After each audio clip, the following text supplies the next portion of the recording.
Do you ever feel like you're grounded by things that don't exist?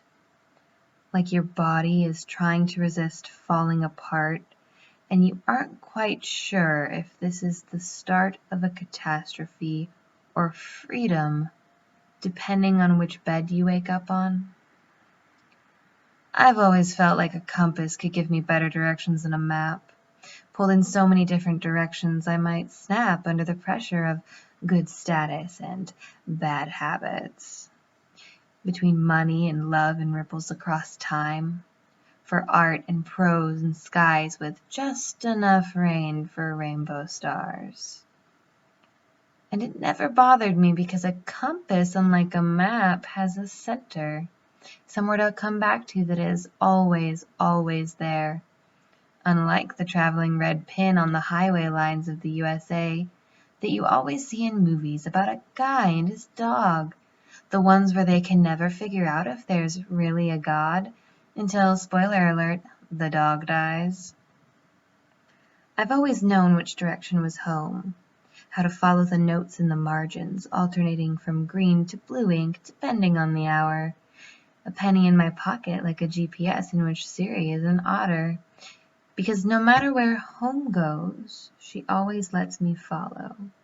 Puts our names on the door for a sign, and then she's waiting there, and you'd never believe it, but her eyes, it's not a sparkle, or a glimmer, or a hope. She just knows. Wherever she goes, I go. But something was never quite right.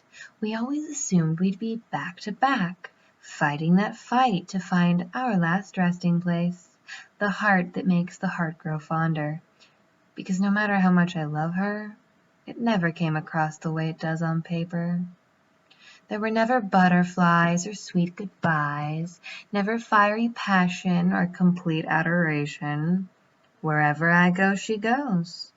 The connection between us is a fact, not a page-turning whirlwind romance.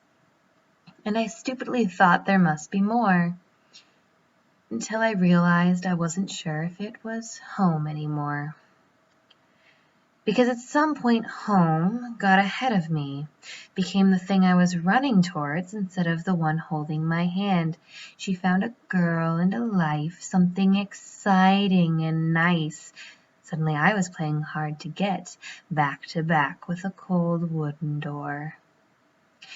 It makes no sense because nothing has changed. I may have opened my eyes, but the way I feel is the same. It's just not what I thought it was, not what we thought it was. Which is when I realized I couldn't live without her if I tried. And I know, standing in front of me is a mirage, that until I turn around and break that bond, she'll never know what she means to me. But if I turn around, wow. Do you ever feel like you're grounded by things that don't exist?